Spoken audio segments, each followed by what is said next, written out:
My name is Byanka, and I'm with AmeriCorps down south. I recently created this project, and it's a workshop that I created using slideshow and videos to explain what social and emotional learning is to me.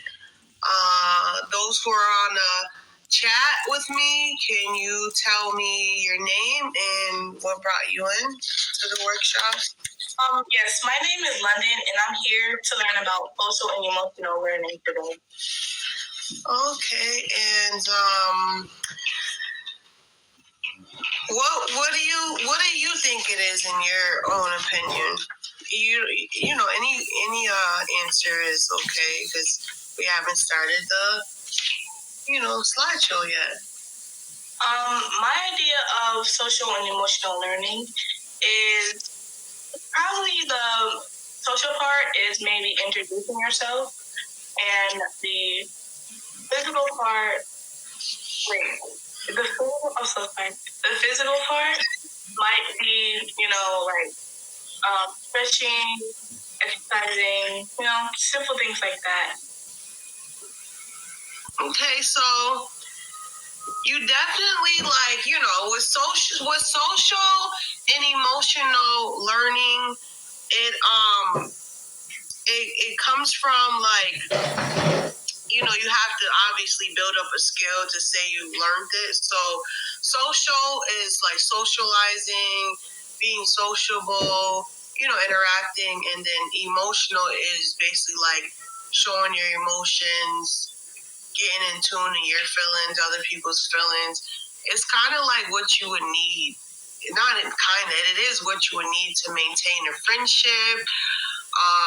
When you're old enough, you seem pretty young. So when you're old enough to date, a relationship, and even connection at school, everyone in your class is not going to be your friend, but there's going to be times where you have to work with people. So being able to have the interpersonal skills, that means like understanding and just seeing what others are coming from. So let me see. Share the screen. I'm going to share my screen with you. Are you still there? Yes, I'm still there. Okay, I'm going to share my screen with you. We're going to go over the slide. So share. Can you see?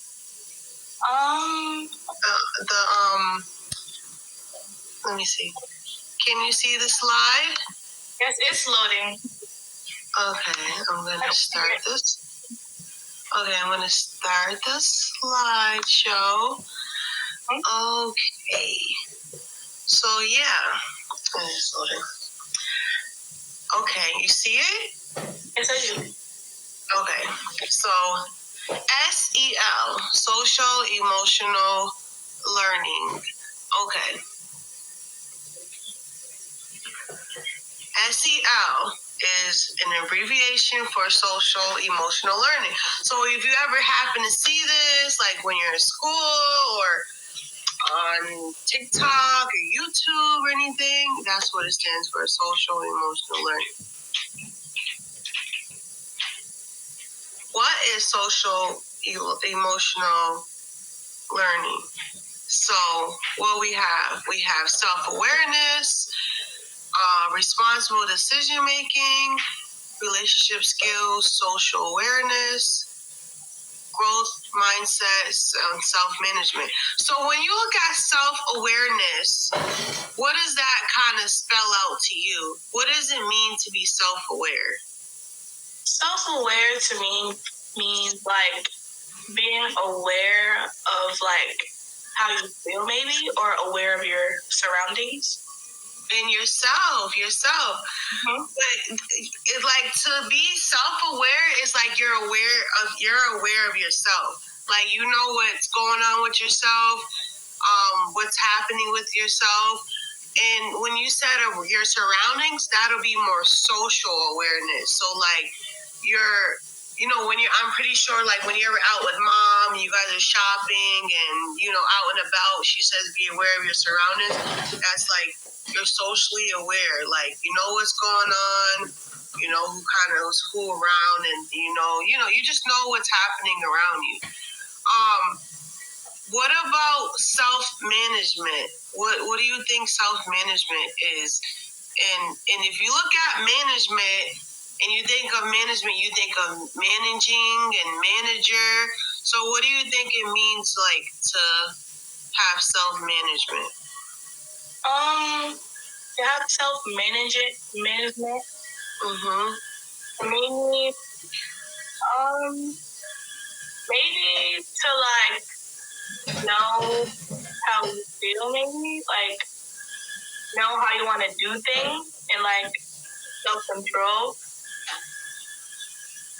So you're close. So self-management is being in charge and having things within yourself and in control. Like, so if you're managing your employee, you're like, you're in control. You have everything, pretty much down pat, and you have a system going, right? So, like, if you're self-managing, that means you pulling the things together for yourself, and everything is like you're your own manager of yourself. Like, you're working these things out for yourself. What about a growth mindset? What does it mean to have a growth mindset? Do you think that's positive or negative? Positive. So what do you think it means, like, if somebody has a growth mindset? I have a little bit of knowledge on it, but to me, growth mindset means like to say positive things about yourself to help you grow, like affirmations in the morning to help you get better, like, Yeah, so like a growth mindset, you're like growing, like, your mindset, you're being positive, you are being optimistic, you're the way of thinking and processing things are growing, they're like flowing, like you're not stuck in, you're not stuck, you're not like narrow-minded, which means like you're only thinking of like down that one little, taking your mindset and just like keeping it in the one narrow space. Like, you have a broad imagination. And what about responsible decision making? If I was to say, hey, London, she's a responsible decision maker, like, what would you think I was trying to say?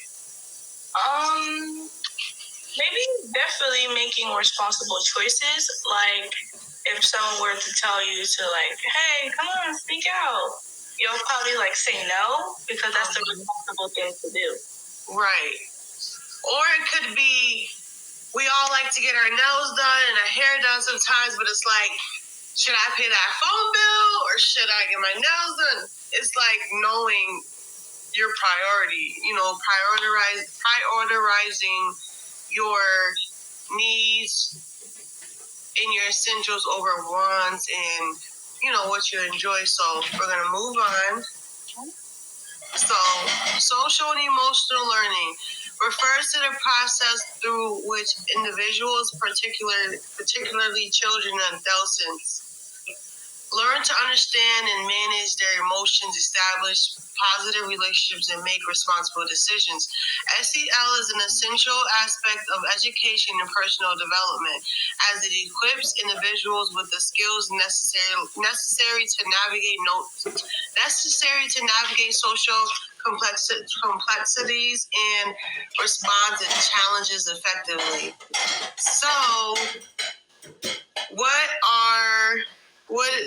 you have, like I said, it's like self-awareness. You're familiar with your social awareness. So, like, sometimes you might go into school or you're at home and you're upbeat and excited and happy, and someone else in school or at home might be sad, or angry or whatever. So it's like, when it comes to yourself and looking for your environment. And so the more you understand your environment, others, just the easier, I would not want to say the easier life is, but just,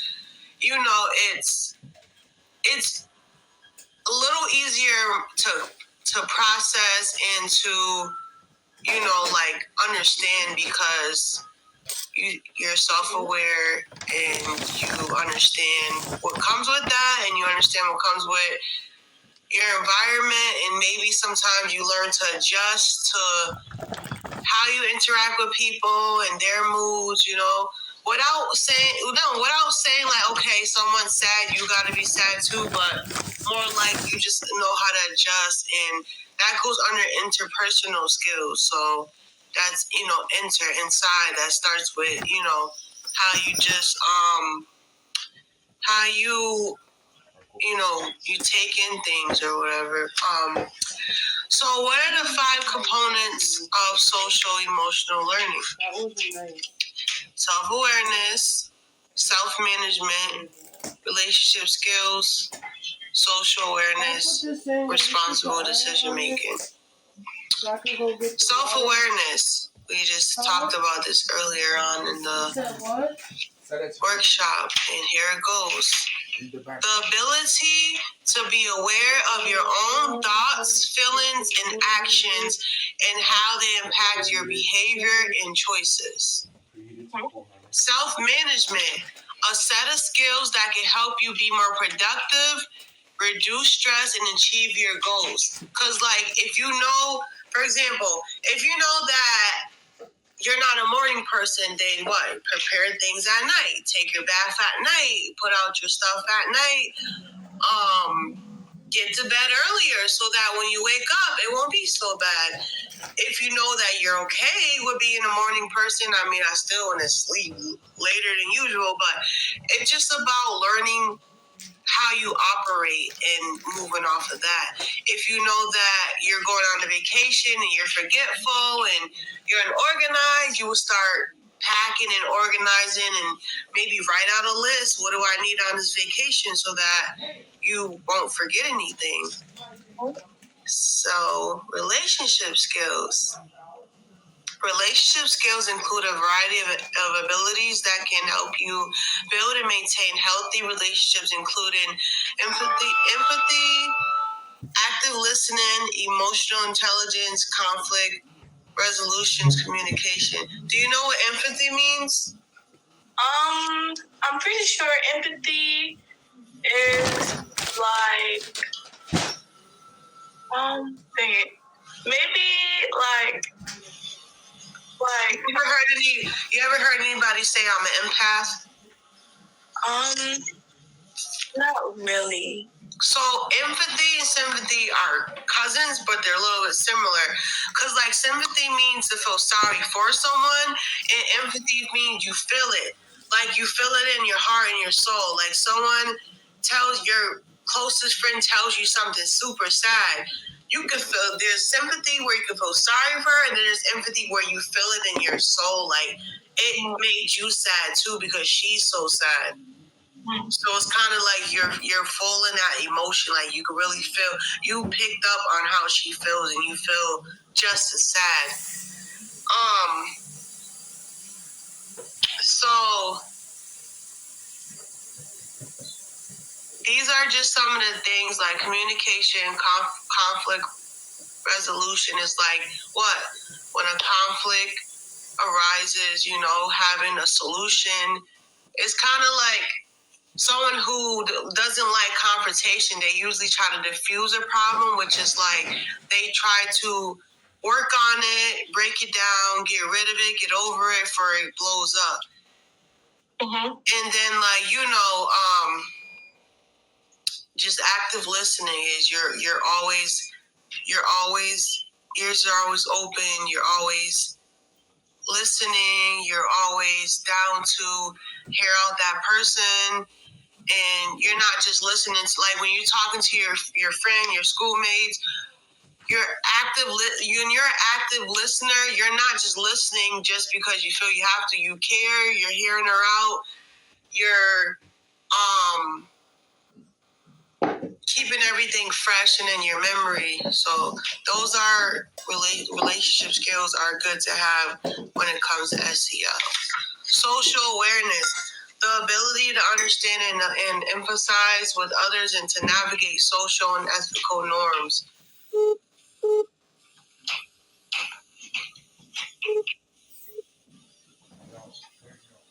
Responsible decision making, the ability to make constructive choices about one's behavior and social interactions by carefully considering ethical standards, potential consequences.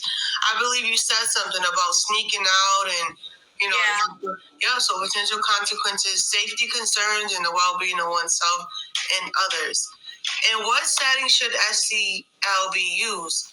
It's better, as you see, if you start out early when the child is young, and we don't realize that we do start off. We this is like something that I kind of, by doing this project, I learned a lot, but this research in this project, but we start off by like, giving teaching your baby how to express themselves as soon as they're able to talk and actually maybe like comprehend and understand what's going on. Teaching them to, respect their classmates and be there and support. So you used to do it without knowing you're doing it, but, putting a name to this whole lifestyle is pretty cool. So then elementary, in the workplace, when you're old enough to work, you'll realize that it is nice to make friends at work, but sometimes it's not that way where you're making friends. But as long as you're like cordial, you're working together, being considerate of their feelings and, mutual respect, all of that goes under emotional learning and being able to socialize. You get things done when you work as a team, so to say. Who would benefit from SEL? Educators, so teachers, pretty much anyone in the school system, employers. I would say employees too, and community members. How can we incorporate SEL into the classroom? So, with student check-in, do you have anything in your classroom that's like, you guys, does the teacher ever check in with you guys, like when you come back from the weekend? How was your weekend, or how was your holiday? So that's like basically that, like, you're building like interest in your students, and likewise, like they're building interest in you. Encourage reflection and self-assessment. Reflection and self-assessment promote self-awareness and encourage students to reflect on their emotions and behaviors. So it's just like when you self-assess yourself, if you're in a bad mood and you just feel like unmotivated to do your work, or you find yourself running late for school or getting up late, you just take a moment and go, hey, what is, like a scan, like what is wrong with me? Close your eyes, even if you have to, do a little meditation, mindfulness, just close your eyes and say, like fill out yourself. Am I tired? Am I, like what's going on? So just like your teacher and some of the staff at school or your parents at home could just say, hey, what's going on with you? You gotta recharge, rechannel yourself, and figure out, what you're lacking at this time. Do you guys? I don't know. A lot of like, it seems like a lot of maybe elementary and preschool maybe have like the calm down area, but I feel like they should have it even in middle school and high school, like where you go to get some quiet space. You go to get away from the noise and distractions in class.